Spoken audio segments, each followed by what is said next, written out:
$300 million. But on my way at a migrant farm, but only part of the year. So we stopped there because our community lived in very substandard housing. They didn't have indoor living, and they didn't have permanent electricity. They used like extension cords to their residences.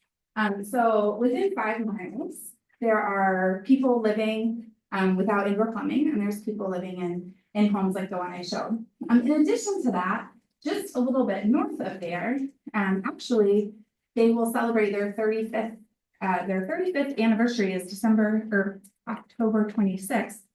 The Seminole Tribe of Florida has a reservation in Immokalee, which is in Collier County, and only, a few dozen more miles from where I grew up. So as a child, I grew up in a setting where genuinely in one classroom, I was with peers who were being raised in extraordinary generational wealth, with peers who identified as undocumented immigrants, who lived essentially a very transient lifestyle, and most of them didn't continue school past middle school. And I also went to school with students who were living at that time on a reservation in quite a bit of poverty. They didn't have access to education and healthcare. And I share all that to really situate sort of the way that I entered the field of special education. I think a lot of children see kids all the same, which I think is one of the most beautiful parts of childhood. And they recognize the commonalities. But for me, because of this setting, it was very obvious to me at a very young age, there was a very wide continuum of humans. And I was really interested in sort of closing some of those gaps and working with some of these populations that were more marginalized. And that led me to the field of special education. I absolutely loved being a classroom teacher. I worked for 9 years as a high school teacher, teaching students with pretty significant disabilities. They were in what we would consider a self-contained classroom. They weren't earning a high school diploma. They spent usually 7 years with me, and they spent all day with me. So I had an opportunity to get to know them really well. I loved every day of it. When I retired from here, I'm going right back. It was a fantastic career. During those 9 years that I worked, I spent 8 of them also providing professional development. I did a lot of work around supporting students with significant behavioral needs, verbal de-escalation. And what I took away from that was that the teacher in the classroom makes a really big difference. Because what I saw was that the kids were relatively similar, but the classrooms that needed more support, the common denominator was the teaching strategies or their needs. During that time, I also worked for Pearson on a project called the Ed2PA. Now, if you're from Florida, you might not be as familiar with it because it's never actually used it in Florida, but the Ed2PA was used in many states. Some states used it as a formal measure of teacher licensure, so you're required to pass it to earn a teaching license. Other states used it as a metric. It's a portfolio-based assessment tool. Pre-service teacher candidates in student teaching submit a video of their teaching. They submit lesson plans, reflections, and they're scored across 15 different rubrics. During the time that I worked for Pearson, I actually stopped during COVID. I scored up over 800 portfolios. So I saw over 800 pre-service teachers from all across the country, which was really interesting. And what I learned from that experience was there was a very wide range of what universities, institutes of higher learning were saying a teacher was ready at, right? Some of the portfolios demonstrated true mastery of the science of teaching, and some of those portfolios demonstrated some very definite needs, but yet their institutions were all saying the same thing: this person is ready to be a teacher. So from that experience, I learned that really teachers are really heterogeneous.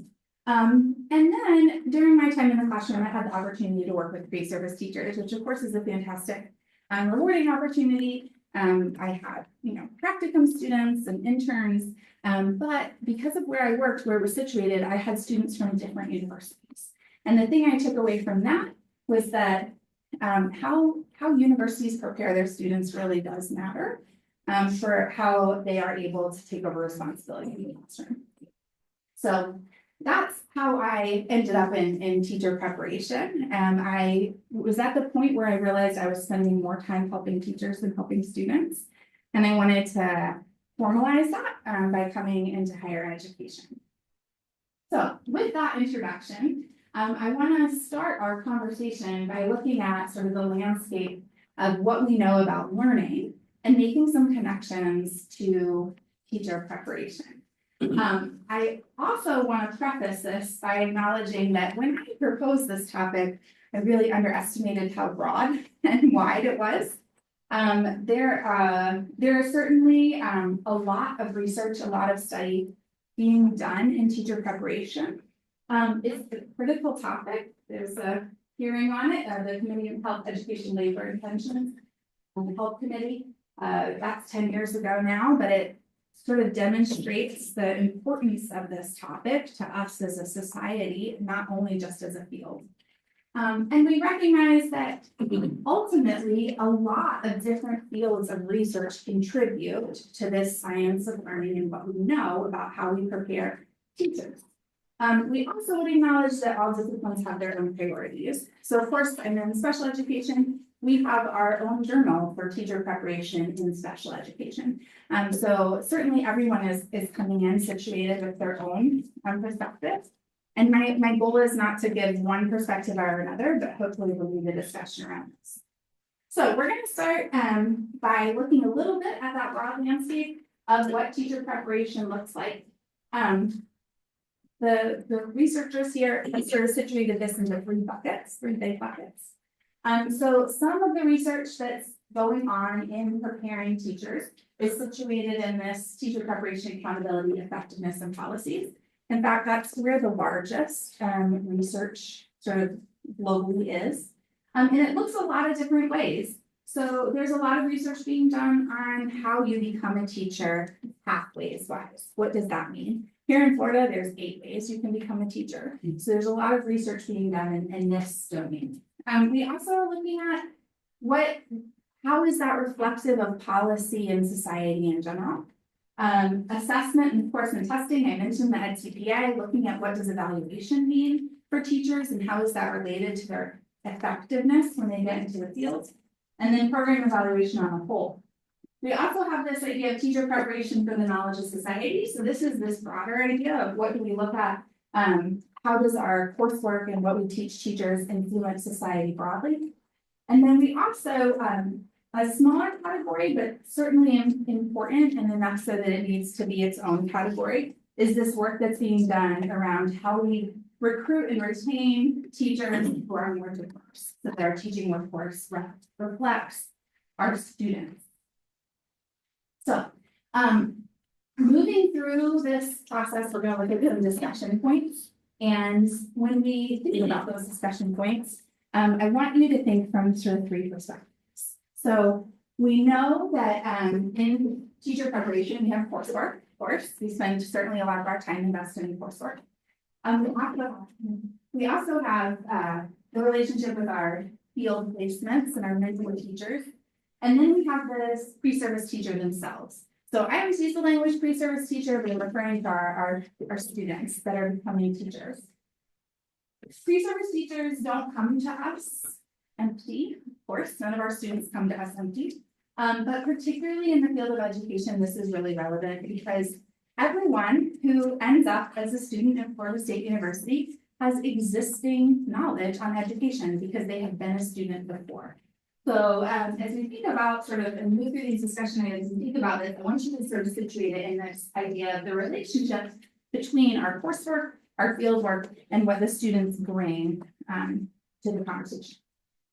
All right, so I mentioned we're going to look at some seminal articles. So we're going to start with certainly what's probably one of the most famous, best known experiments conducted in social sciences. The social learning theory, ultimately what we learned from this is that people learn from watching, right? So yes, people learn from upward conditioning and other forms of instruction too, but ultimately we know that people learn through observation. And there's an important component to this for our role as teacher educators, because we are educating teachers, they are watching us teach, right? So they are learning from our model as instructors in the class, in the collegiate classroom. In addition to that, they're learning by watching cooperating teachers in the field. And sometimes there's a disconnect between what they're seeing in a collegiate setting and what they're seeing in a classroom setting. So the first thing we need to acknowledge is that yes, people do learn through observation, and people make decisions about whether or not they want to continue behavior or reduce behavior based on the consequences they see other people receive from similar behavior. So Ventura certainly didn't stop his research there. Of course, he's very prolific, and he moved forward to sort of the social cognitive theory.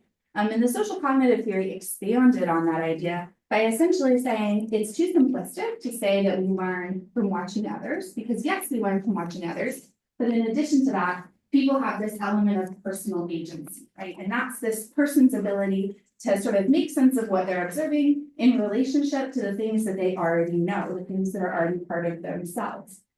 There's many components to it, and ultimately, the thing that probably is the most relevant for us as we think about pre-service teachers is this self-reflectiveness. This is that ability to have sort of metacognitive thinking about what you did and making decisions about your next steps based on the outcomes of what you did previously. So this applies both to us as university faculty and to our mentor teachers and to our students who are learning from us in collegiate settings. So Ventura has this quote, I'm going to read it for us. Unless people believe they can produce desired results and forestall detrimental ones by their actions, they have little incentive to act or persevere in the face of difficulties. And ultimately, we acknowledge that teaching is a difficult field, and we want our students to be able to persevere and feel like they have some autonomy and control over what happens in their classroom. And if we acknowledge that, then it means that we need to help students sort of wrestle with that. So that brings us to the role of context, okay? So we've got this idea of social learning theory, and we've got now context, because we learn from observation, but nothing happens in isolation. Everything happens with a connection, okay? That's particularly relevant for school-based settings, where we sort of have microclimates of society. Okay, so the things that happen in schools often echo things that are happening in society in general. So when we teach students in our settings here at Florida State, or they're learning from their cooperating teachers, we know that what they are seeing, they are learning, but what they are seeing doesn't exist in isolation. Events are dynamic and they change. So if we, there we go. That brings us to our first discussion question. So the thing that I want you to talk through with the people sitting around you is addressing this question. How do you manipulate observational learning and content and context for pre-service teachers that you work with? And I want you to think about it again in sort of this triangle of ultimately tension. So thinking through what this means for us as we're preparing coursework and providing feedback and assignments, what it means as we're situating that coursework and assignments inside of mentor teacher classrooms in the field, and acknowledging that our pre-service teachers bring lived experience and expectations about education to the conversation. So I'm going to give you a couple minutes to talk through that with the people sitting around you, and then we'll summarize and move forward. You want me to? Yeah, so if you are on Zoom, there's a link that they're gonna pop in, so you can see that question. And here, when it goes, open all rooms. Yep. Well, there should only be one. Oh, there they all go. So if they want, they can go in there. Okay, and then at the end, I'll be in charge of clicking that, and we close it up. Yeah, when you hit close, it'll give them like a 60-second warning. Okay, beautiful.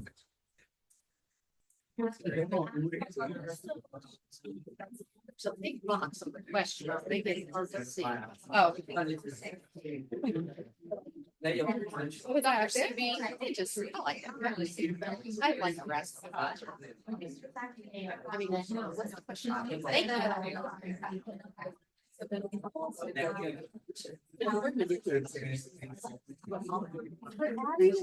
Exactly. No, I think that she meant but I'm way that should be. Well, I know, but I'm like, I almost asked, he was sitting on like Yeah. This way it's a little bit.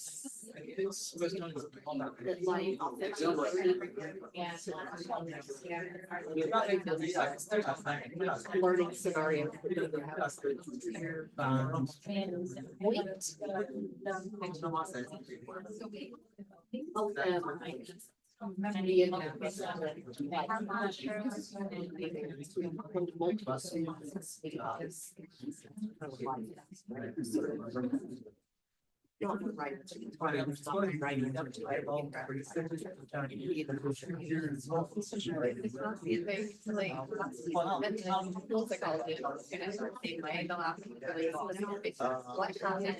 No, not really. I mean, I think what she means by teaching work with teaching. You're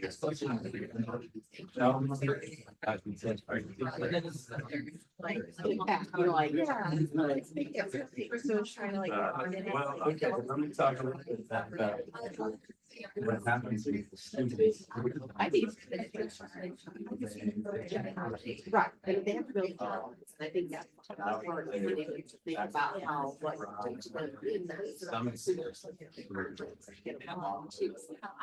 Situation, which.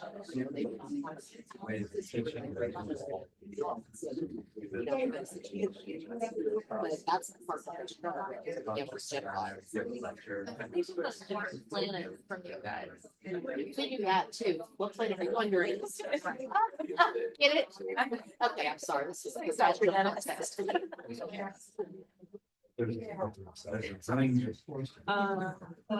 No, like I'm thinking about placement, like and like an FSU teach will place students with, and we're like, we will not place students with that teacher.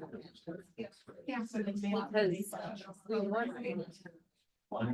we want them to see examples that are productive and they're where there's really.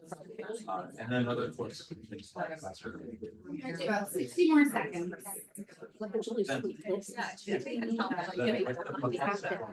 You wanna.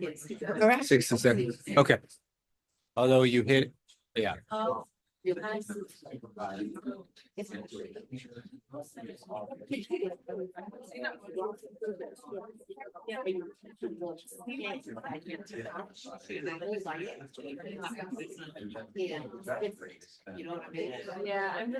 with the memory of this one teacher who has very high self-efficacy. And within an Ivy school, yes, very different.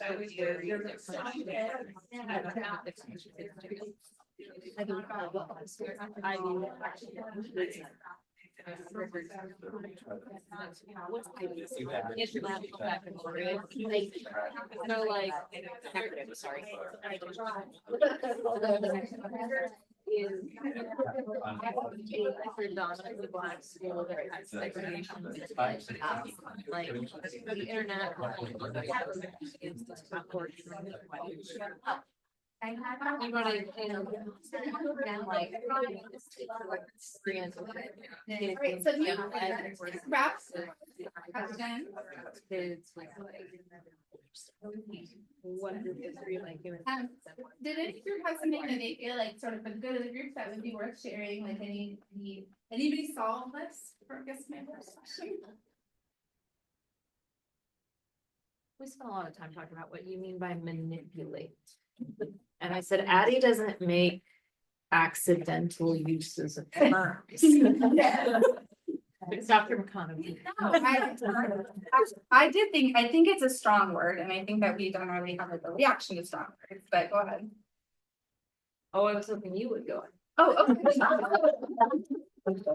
I genuinely mean manipulate, right? We do, like, we are setting programs, we're setting maps, we are setting placements, right? We are orchestrating, maybe it's a better word than manipulating, students' learning experiences, and so to that, okay.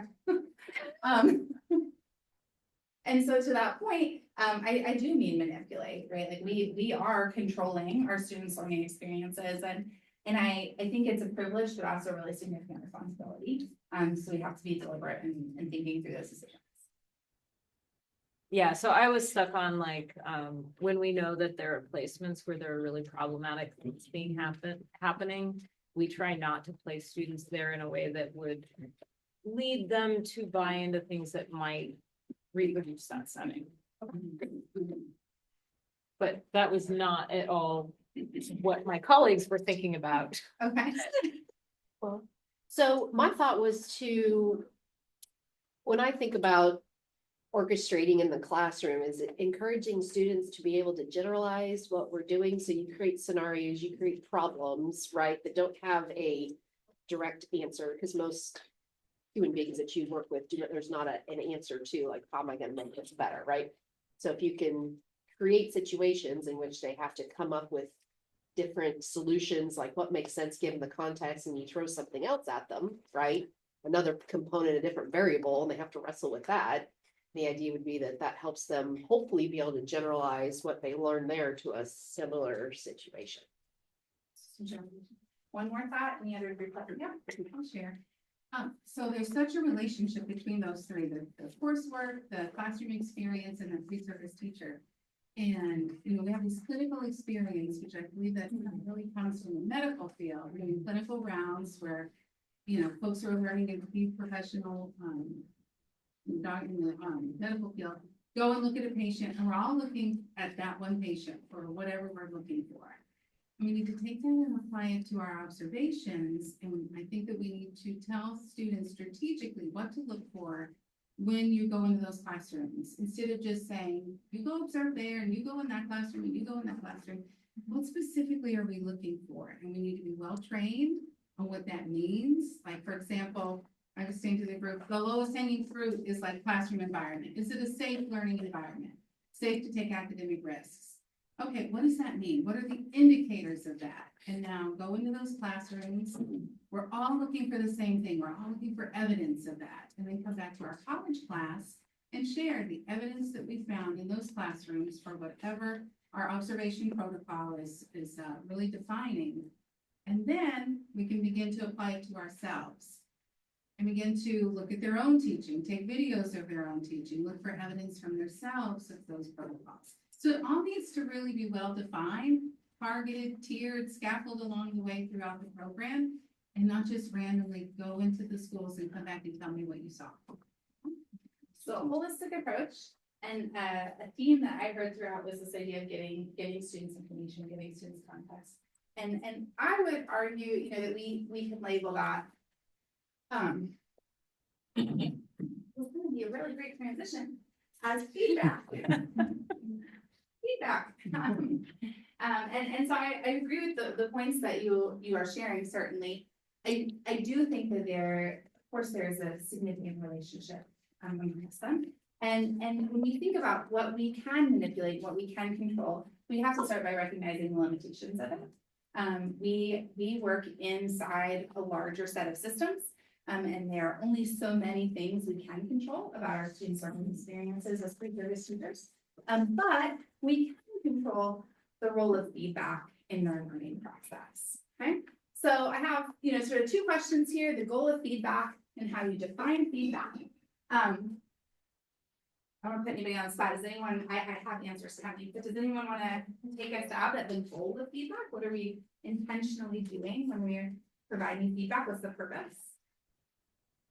So basically, you are indicating to the learner what they have done correctly, and to what extent, and also indicating what they have to still work on to achieve the requirements that supposedly are shared with the students. Yeah, so sort of closing that gap, right? So what they're doing well and what areas we still have improvement for. And then does anyone have a good working definition of feedback, something that you use in your own practice? I would say it's a set of recommendations that invite self-reflection. I feel like reflection is a very important part of it. If you don't reflect on what you've done, that's feedback from the work. So that's how I see it. And I think we could probably extend like both directions on that, right? Like I think we could probably look at more concrete examples of what feedback looks like, and then extend the role of reflective process and growth for students. So like I said, my, sort of my thought, on the purpose behind feedback is above. And this is from one of the more small articles, it's actually a chapter on teaching and learning. But ultimately, the goal of feedback is to sort of minimize that difference between what students know and what we hope that they know. And so if we enter into providing feedback with that goal, feedback is not necessarily, punitive function. Feedback is really there to help students clarify what they already know, and situate their work there. And also, we can look at the definition of feedback as a way that students confirm how to elaborate. Community did some work in that area too. This idea that feedback really should grow a student. That's the objective here, that feedback hopefully can be sort of that conduit between some of those tensions that we see in what they gain from observational learning, and what maybe they see in observational learning that isn't well situated in our expectations and what we know. Feedback is our opportunity to sort of provide guidance and course correct for that. So we can look at feedback a little bit more deeply. There's some examples here on how feedback happens, right? So we see feedback across 4 areas: feedback on the task, right? So the actual performance, feedback on how the person performed the task, particularly relevant for our pre-service teachers. Feedback on the person's ability to recognize their own efficacy in the task. So a person's self-efficacy and how well they align their own beliefs about how they did to how they actually performed in the task. And then feedback for self, which ultimately increases confidence and helps students grow. This is our next discussion round. So another opportunity to talk. What I would like you to do is think about sort of, now that we've acknowledged there's only so many things that we can orchestrate or manipulate, and our opportunity to make those connections really lies in feedback. What I'd like you to think about now is the relationship between the feedback that we provide here in an Institute of Higher Learning on coursework and the feedback that we provide on students' teaching practice. So with the the group that you sort of identified, I'd love for you to think for a few minutes, sort of comparing that, and just thinking deeply about what that looks like here for us. Okay? So we'll take another maybe 5 minutes or so to talk through that. Am I right in thinking that I need to recreate that Yes. breakout room? So that just people were say, yep, added? it's just that same breakout room number 1. They'll all Yeah, go. and then the new people. Yeah, added and then you to can that talk, and then we'll close that.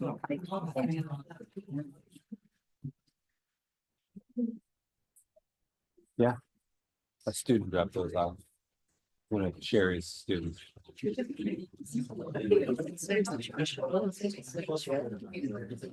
Oh, sorry.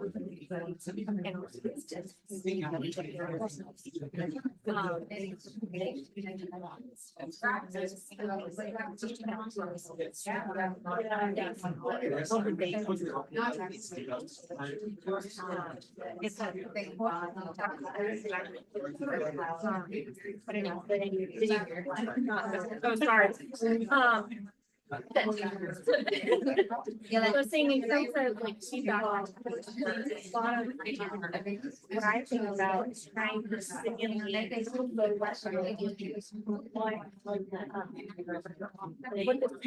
bring in an guiding them on that. We have a process and how they engaging that learners.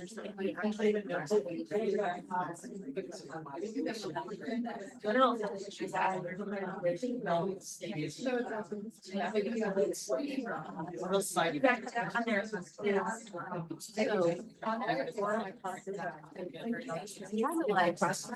No, like in your head, like what are you trying to get? You're a very essential person here. Huh? Yeah. So we should tell you one.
But I think that there's a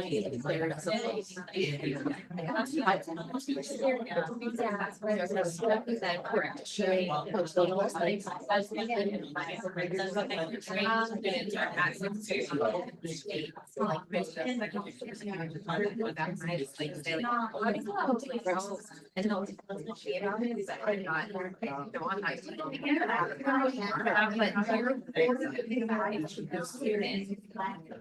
But like, it's hard. Yeah. It's very different when you're on a screen and you're reading feedback from or whatever.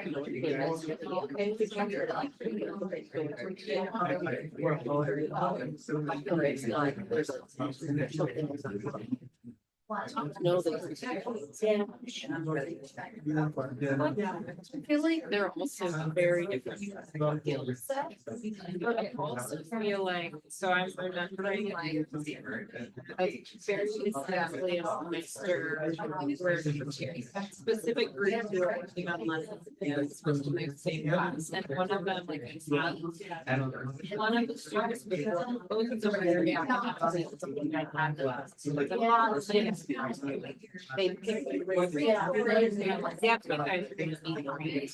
I didn't give them a lot of attention because other people are just like, oh my god. They developed this amazing lesson that was so well. And then that's the lesson where they had the great resource. Like, they haven't really thought what they were gonna do with it. And I fully realized it was crazy. Yeah, right. And like it ended up figured out how to develop a research and we like took a good resource and like took it.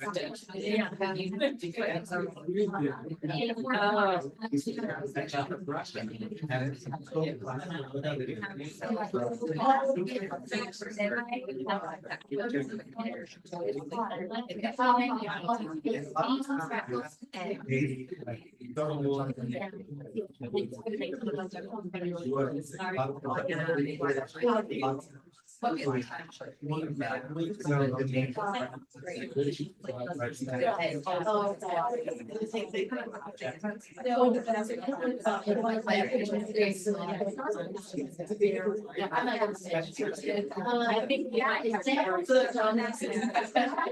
and the other thing that I feel like I figured out is early on that that's just how to students who like nailed the first one. They always left teaching. But like middling students, we were kind of like, I guess it might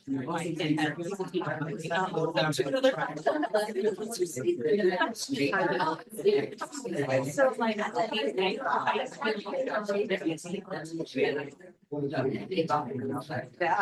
Did anybody come up with a ratio? Did anybody tell us what percentage we should be sharing? No. Anybody have like a takeaway or something they want to share sort of a degree on this sort of idea behind the contrast between feedback on coursework and teaching practice or fieldwork? What we talked about was the difference in kind of like the discourse that's involved in student reflective feedback, and also the delicacy by which feedback on teaching practices needs to be a focus more so than feedback on coursework. Because it's like, you put it really good. What did you say? It's like in your, Well, you can give me feedback on my product, on my written lesson plan, let's say, and that's a product. But when you give me feedback on my teaching, now that's me. That's Right. very personal. And it's a very delicate situation. and we talked about lots of cool ways to get feedback, but we like that. So we didn't talk about this, but I know some research that we've done. If you can make those comments focused on the tools people are using when they're teaching, like, oh, what about this question? So it's not you, it's how did this question open up or close off students are thinking. Sometimes that makes teachers pre-service and in-service much more receptive to reflection if it's about the tools or the techniques and not just, you know, how did your teaching go? That's really. That's a great question. Yeah, they have another thought they wanted to be sure to share.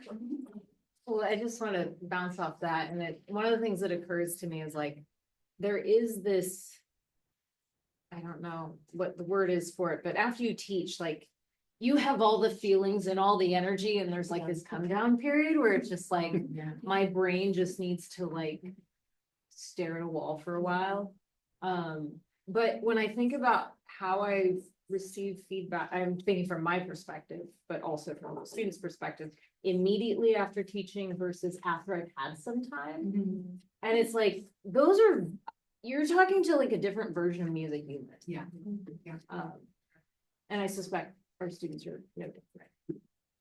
Yeah, it's really relevant, and it's remind me to tie that in when we get to sort of some of the changes we made in special education, because it addresses that concern with some virtual feedback. Ooh, exciting. All right, so I would argue that you really. You do that again?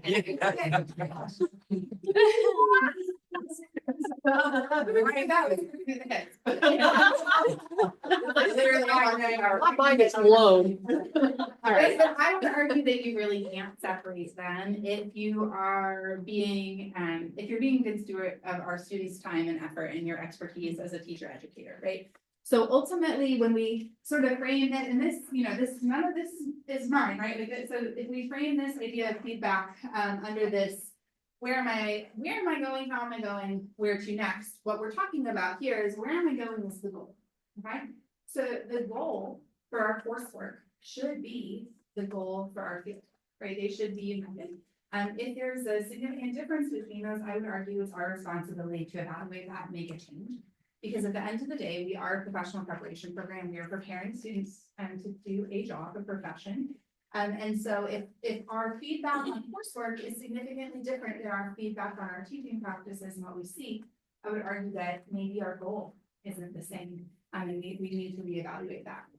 How am I going is probably the one of these that there is a little bit more space for some discourse between the two, because this is really looking at how are you performing towards that goal right now.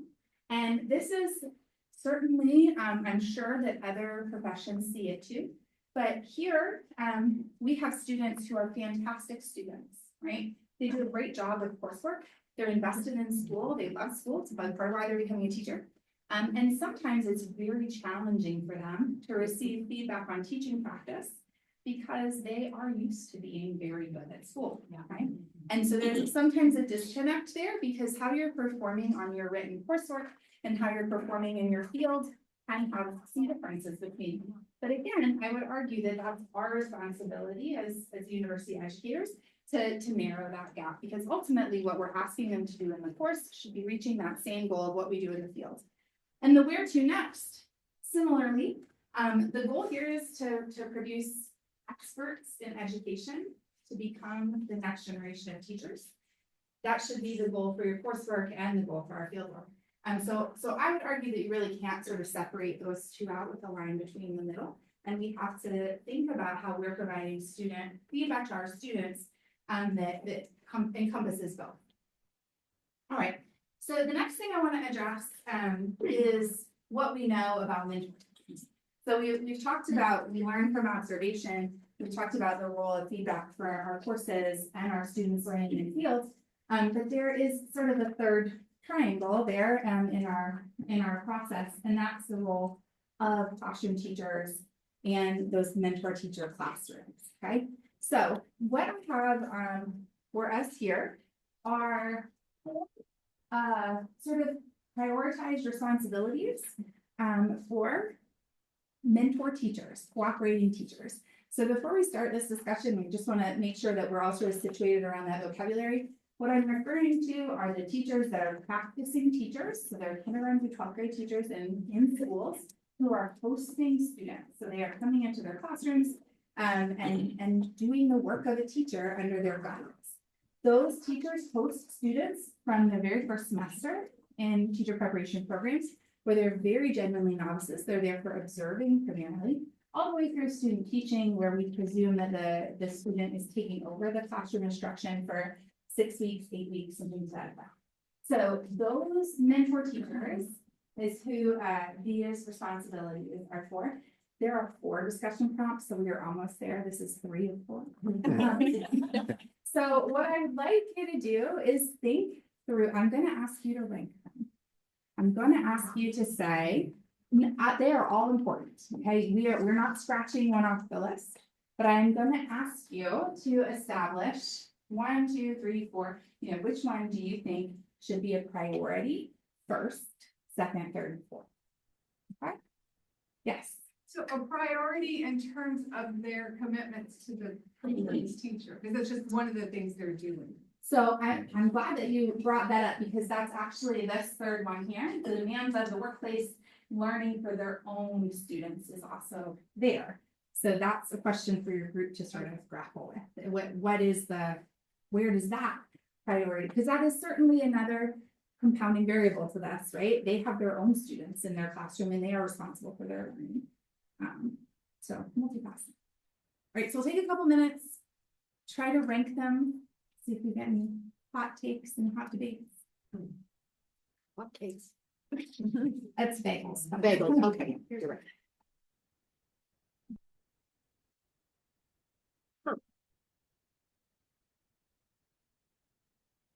Close that. Yes.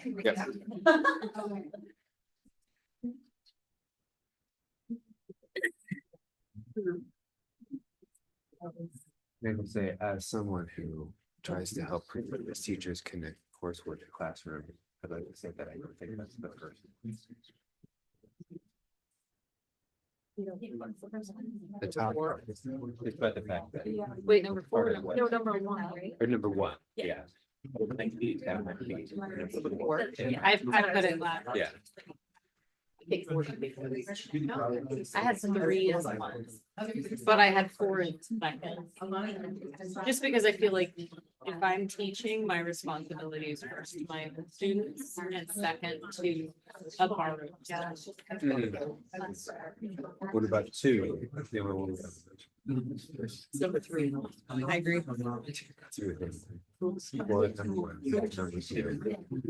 Well, 3 in favor of 1 and 2. Yeah. See, arguments on both sides. Yeah, argue that there's resource teachers often classrooms and mentor teachers do not know.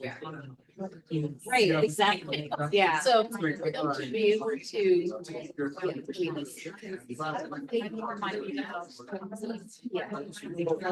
That's why number 1 is definitely not. That's not their job. That's our job. But also like.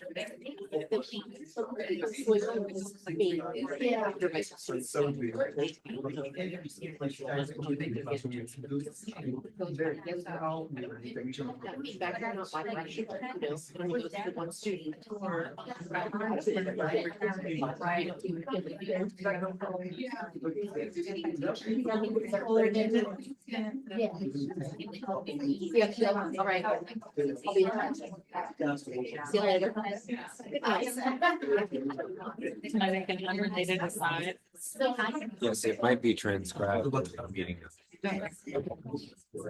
So we have these meetings, chairs and associate chairs from the strategic plan. And what was interesting to me is that there are leaders of other departments in the college of education, using the science and socialized improving teaching as helping faculty make better slides. And I died. Oh, my soul is being touched right here. It's not your story. That is so good.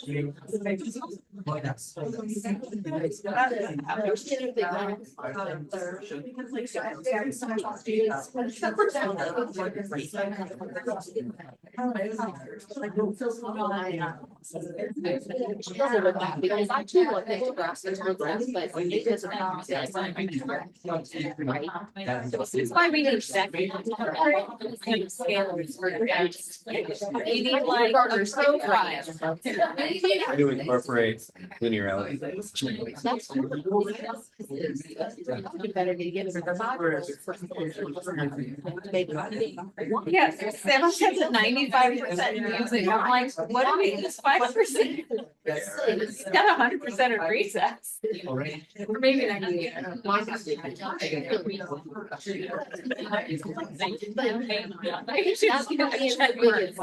Should be the grade. That's what we're doing. I think the connection between, right? You want to teach I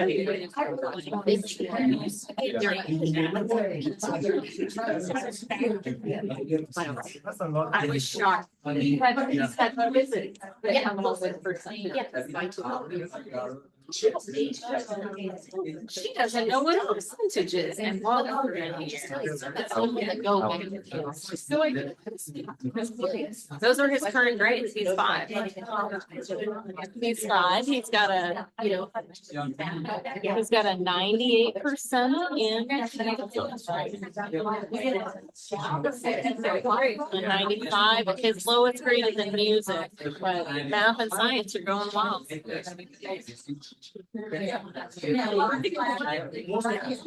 But I really like this teacher. She's really like it.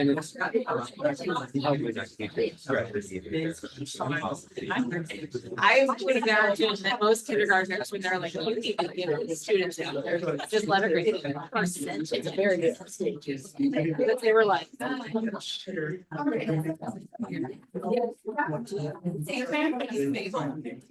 and I am interested to see if there's any consensus. I don't feel like there will be. But we'll look at this first one. So I'll just ask that you tell me sort of like the number that your group came up with for help pre-service teachers connect coursework to classrooms. I see a 3, I see a 4, I see a 4. All right, and you guys are 4? 4, okay. So this one is a 3 or 4. Facilitate integration of content knowledge, pedagogical knowledge, classroom management, and teaching practices for pre-service teachers. You've got 1, 3, 2. All right, so 1, 3. Oh, oops. 1, 3 is 2. I don't know. All right. Was there a 4 out there? Address demands of the workplace to create positive learning environment. That's 1, okay.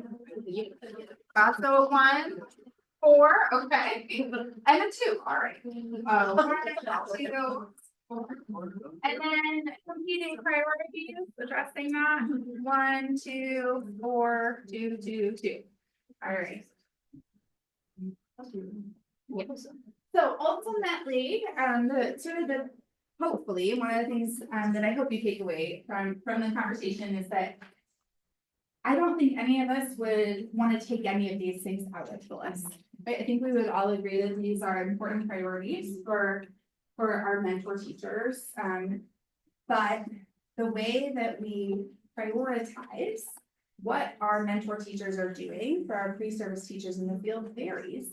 And it varies because of all those reasons we already talked about, right? We all have our own perspective on what education is. So I'm going to drop this screen down really briefly. I want to just call some attention to. There are many ways that mentor teachers.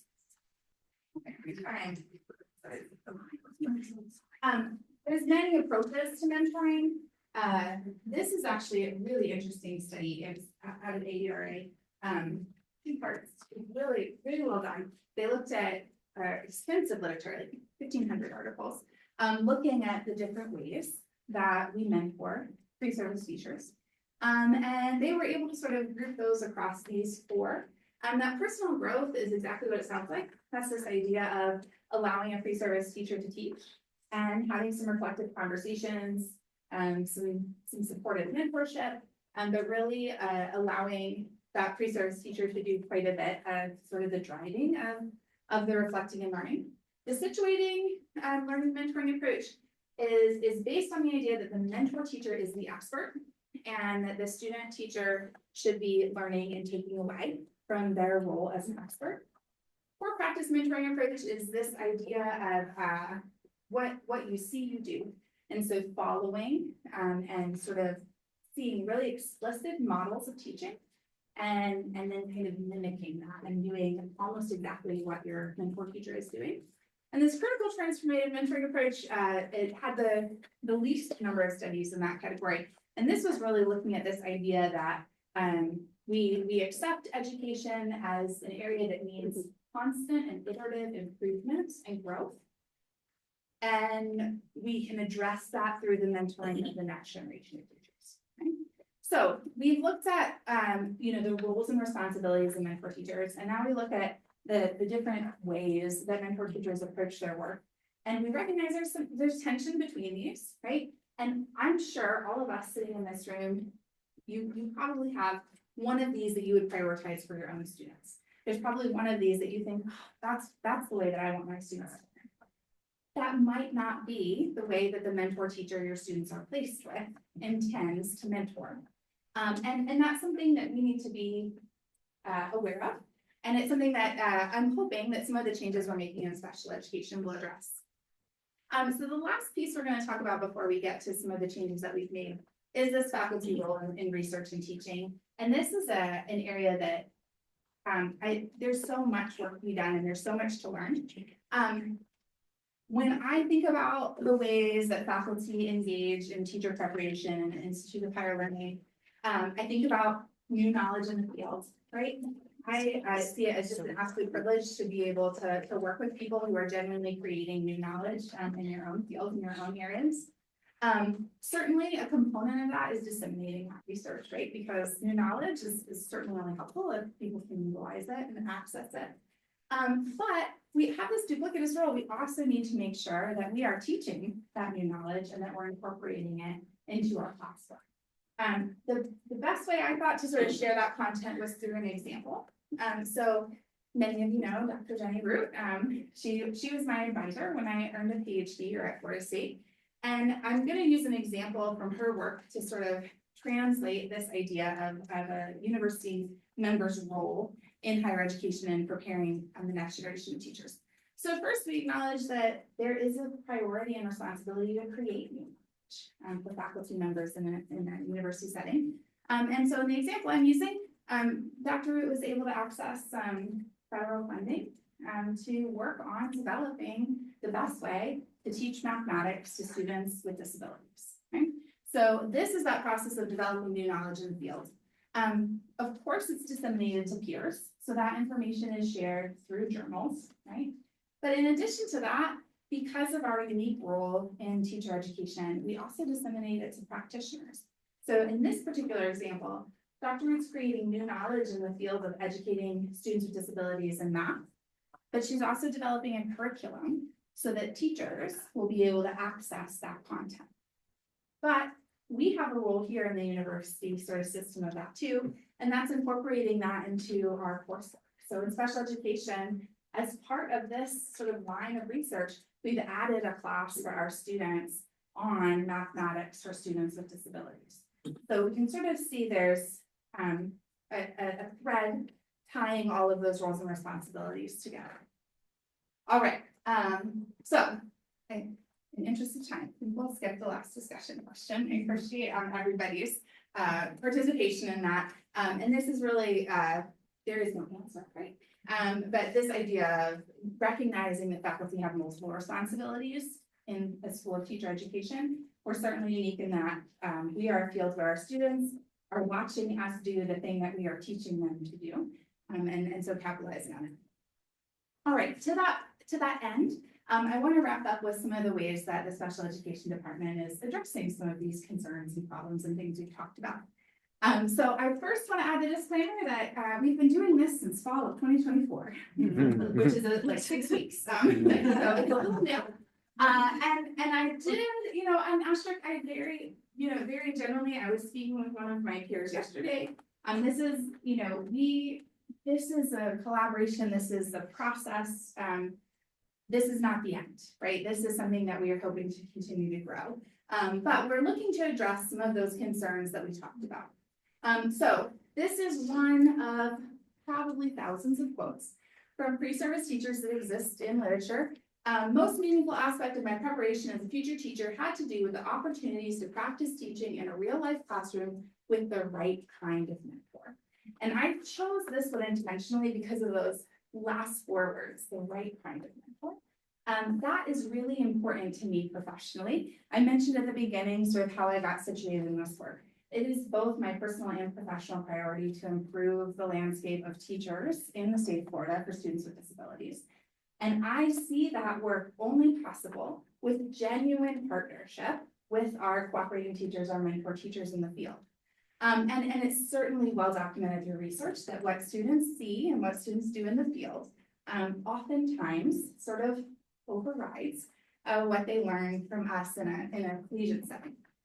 So, before fall of 2024, we were using a model that frankly, it was not bad, right? It's the model that we had been using. There's a lot of catalysts for change in this conversation, but ultimately it was time to make some changes this fall. So previously, each one of our pre-service teachers was assigned to a unique cooperating teacher. Okay, that's the model that most institutes of higher learning use. Every student had one teacher. So in our program, right now, we have 42 students who have a cooperating teacher. So we have 42 students and 42 cooperating teachers.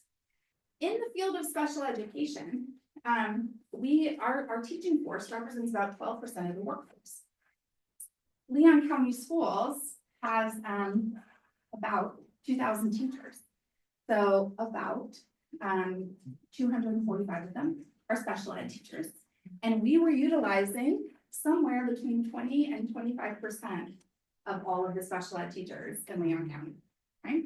So that means every 4th or every 5th special ed teacher in this district was hosting one of our students, right? And that led to some logistical barriers, right? There's quite a bit of turnover in special education. Some of it for good reason. Some special education teachers are going to become principals and instructional coaches, but we were losing classrooms pretty rapidly. And we weren't able to fill them because we need teachers who have 3 years or more of experience to host our students. So acknowledging that, we were utilizing about 20% of the classrooms in Leon County, and we weren't really getting our needs well met. We also recognize that the classrooms are very, very different. And we were having a hard time sort of keeping up with all the differences and the nuances across all those classrooms. The other piece of this was that our students went 1 day a week, right? Which means that teacher had a Florida State student 1 day a week.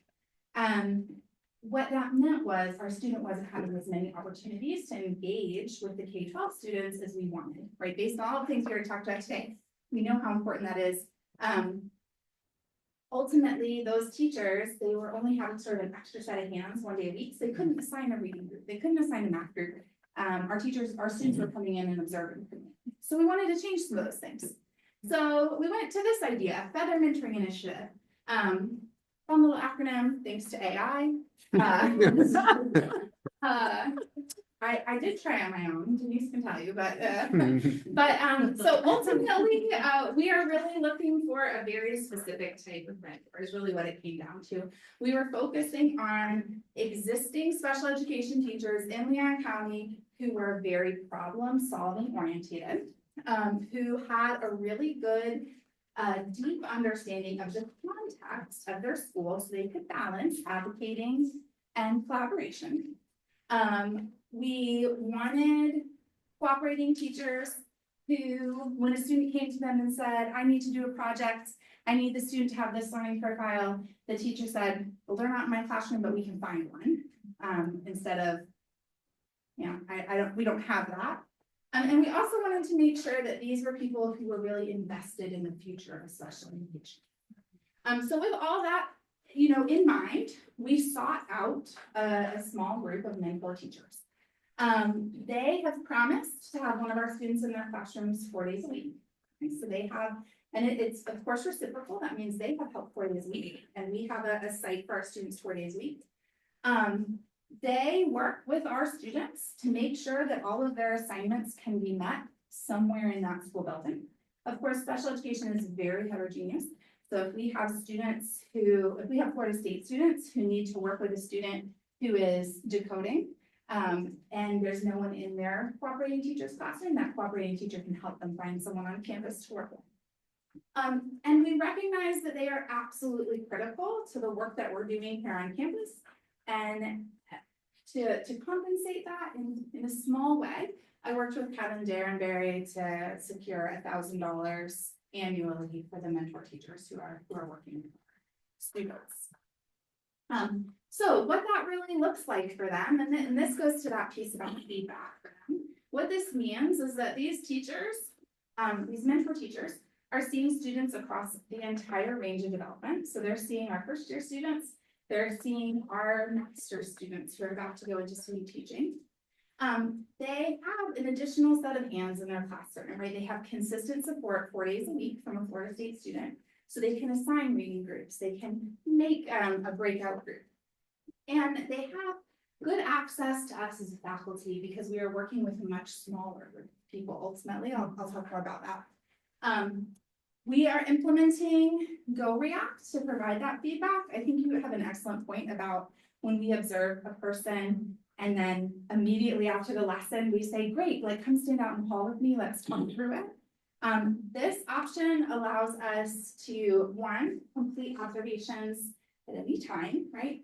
Students have in the mentor teacher classrooms, they have an iPad, a tripod, microphone, and so that they can record their instruction.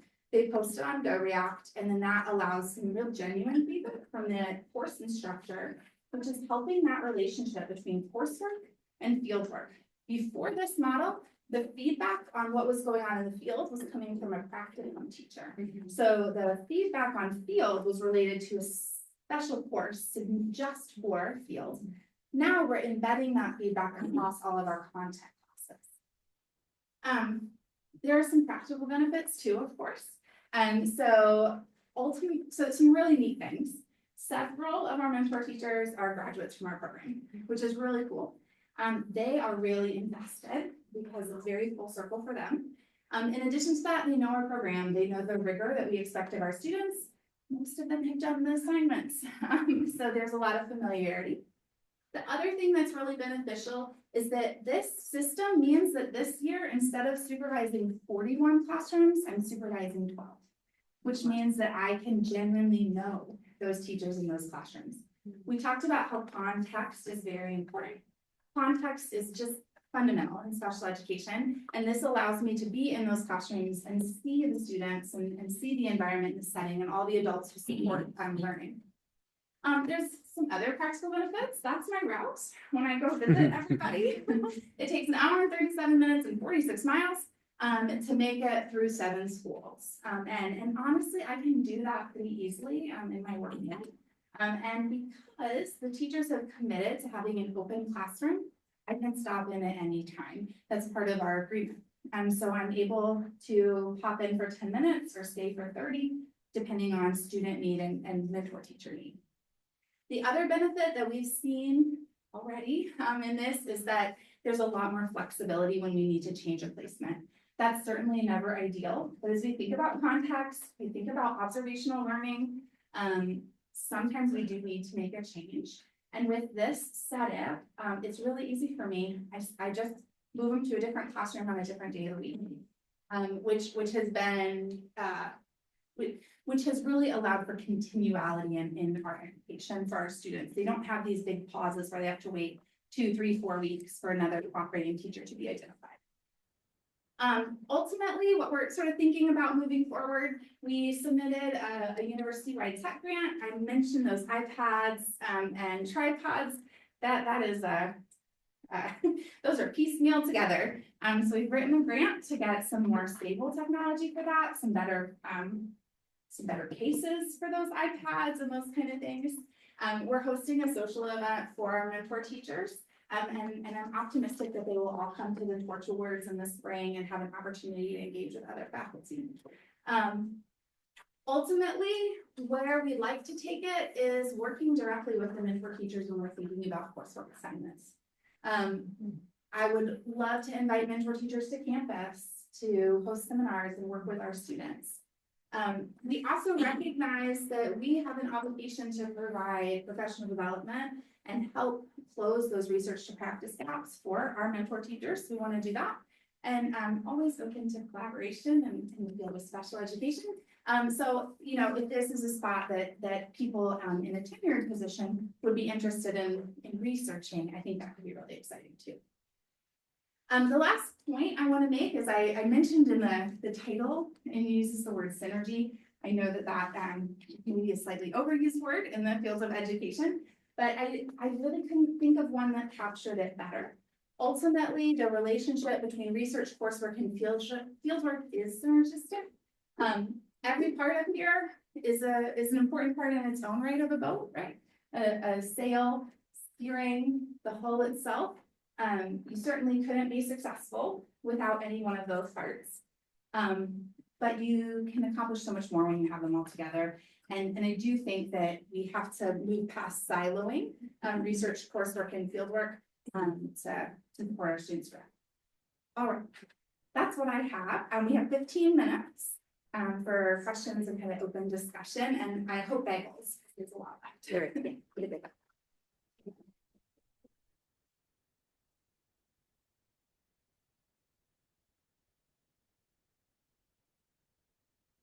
One student in a particular semester, so this is fall, or fall 24, they go to a classroom 4 days a week. So that's a great question.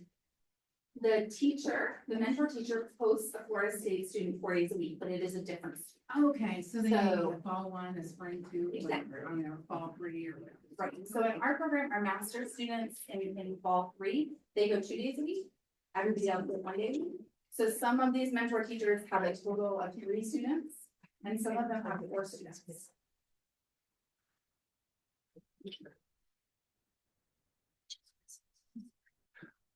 Thank you, Addie.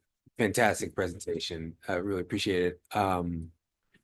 The way that you describe acquiring teachers to oversee our pre-service teachers in the training program made me think that the ways that we acquire and get teachers to opt into their experience to oversee students in their classroom has shifted a little bit over the last year. But I'm not sure that that's true because I don't actually understand fully what that looked like before. To the extent that there are differences in that incentive structure and how we cultivate those relationships and ask teachers to oversee our teachers in training, is there any insight that you have about how that process might differ in terms of the teacher experience and what that was like for you, what that's like for you in trying to acquire teachers for this purpose? So I think first to sort of address like what did it look like before versus now, quite genuinely what it looked like before was I emailed every assistant principal in Leon County and I said, do you have any special education teachers who have 3 years of experience? And I used every single one of those people. So in the past, and some of those people are phenomenal teachers, right? And so it's nothing to the detriment of that idea of just sort of doing a broad, essentially cold call. But the reality was we didn't know very much about those teachers or their classrooms or their students. And I think, you know, maybe unique to special education, we certify kindergarten through 12th grade in 11 of 13 different disability categories. So we have an incredibly broad range that we're looking. So it's really important for us to have a good understanding of the context of that classroom, and we were missing that. You know, because I was saying fantastic, fantastic, fantastic at finding a student And then it really takes getting out there and being in that classroom to know what our student is experiencing. And there's some just logistical barriers to that when there's 41 classrooms that we're looking to cover. Contrasted to this year, the process, just be totally transparent in our program meetings. We as a faculty said, what teachers have you worked with in the district that are strong? What classrooms are strong? What administrators are behind our program and want to invest in our students? And sort of took a short list from there and then reached out to the assistant principals. And are you, I know it's still early in the process for the new program, but anecdotally, based on just the last 6 weeks, are you seeing differences in that our pre-service teacher experiences thus far? Is it too early to tell? I think it might be too early to tell from the pre-service teacher's perspective, but I can tell you, I hosted a meeting with them, and there's some leverage data. They have a very minimal compensation ultimately, but because they are being compensated, I felt comfortable saying, come to my Zoom meeting, one evening. Something that really stood out to me was they were so excited. Every person in that, and they were talking to each, it was like a reunion, because, special ed teachers, there's generally only a few in every building, but they know each other. So they were really excited about the opportunity to work together. That has been really cool. They have been collaborating with each other, our mentor teachers, which was not something that we planned. I guess we maybe could have anticipated it. The other thing that's happening that we did not anticipate is they are comparing our students a little bit. So that's going to be something we're going to have to figure out. When I went and visited, there was, this one's doing this and this one's doing this and this one's doing that, it's, you really have to think of them as individuals. And so I think that's going to be something for us to work through. And then there has been a little bit about talking about FSU students while another FSU student is in the classroom. So there's certainly some, it is very iterative. We are figuring it out. But we really made these changes in response to all these pieces of observational learning and all these social constructs in the context of the classroom. We just felt like we needed more control ultimately. Thanks so much. I mean, the program that you put together, it seems really wonderful. Can't wait to see how it unfolds and what it looks like a year from now, so on and so forth. So thank you so much for sharing.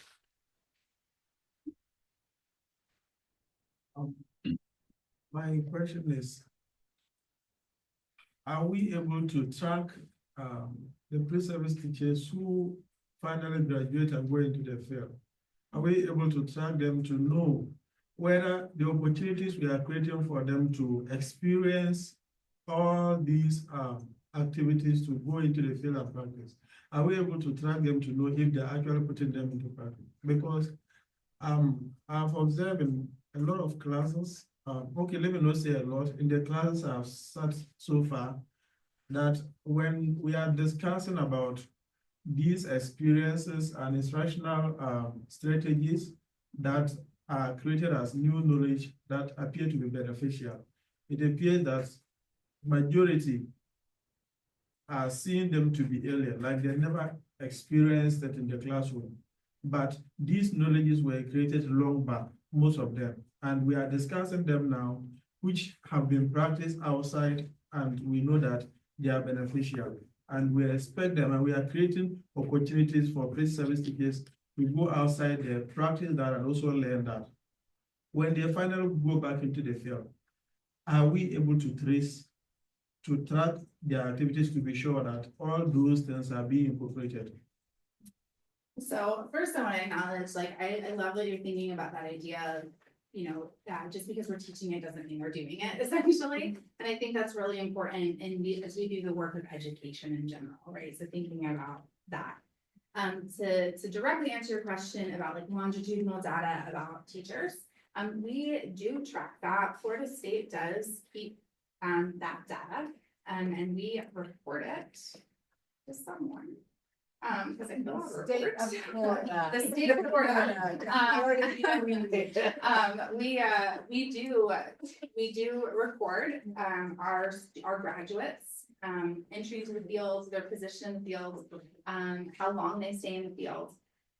But we don't have a good metric for collecting the data that you're talking about. We don't have a great way of looking at that, like, you learned how to do, speaking in, special education, you learned explicit instruction. Are you using that? We don't have a good metric for that.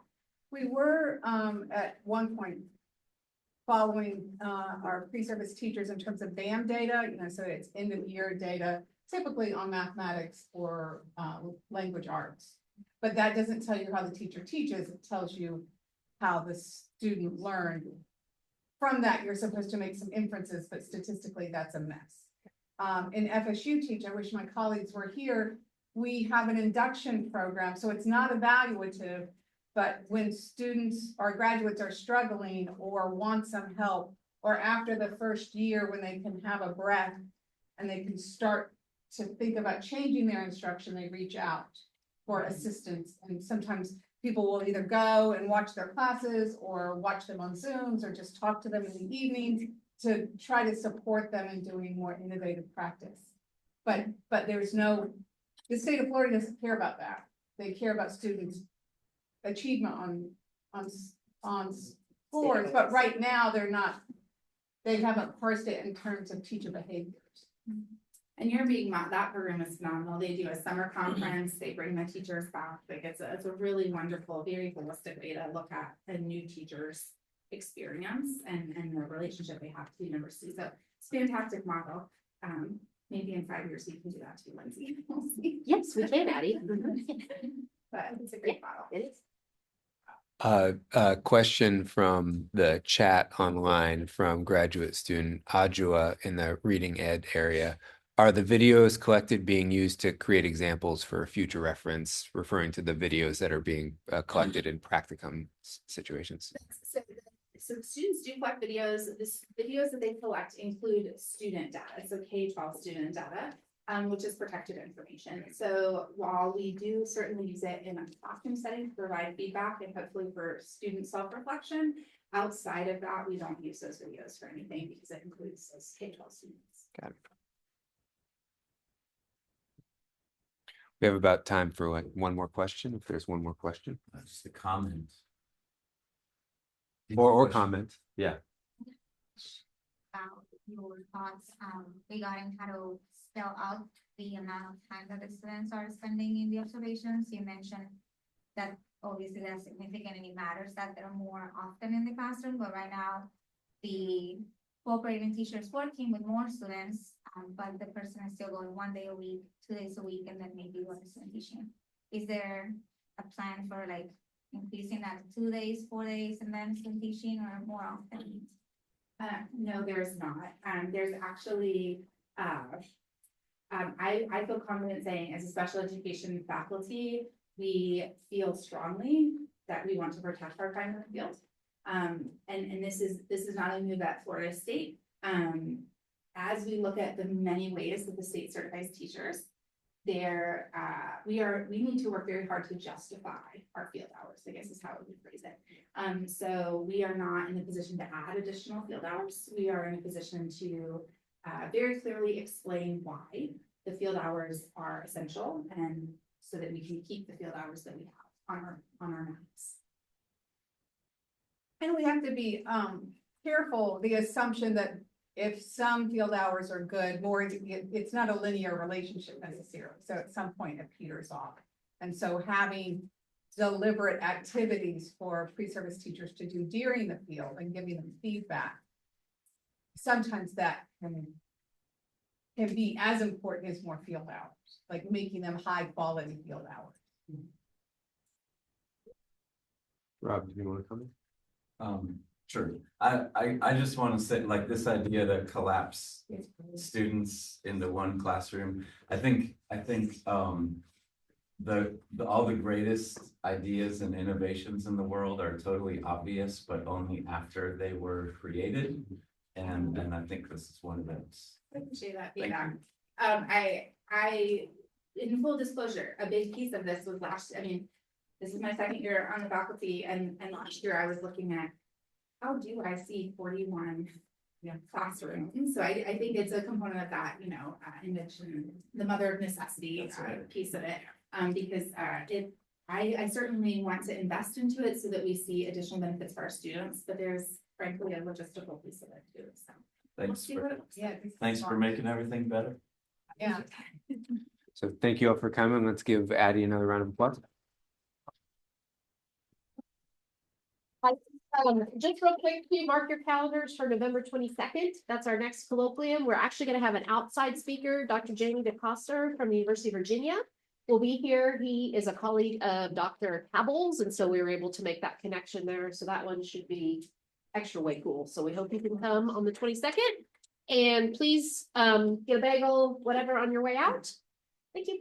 Happy Friday, everybody. It's fine. I think it was, I did break it, but I might have broken it when I unplugged it. Did you hear me? I said, don't. Oh, no, it doesn't matter. It's fine.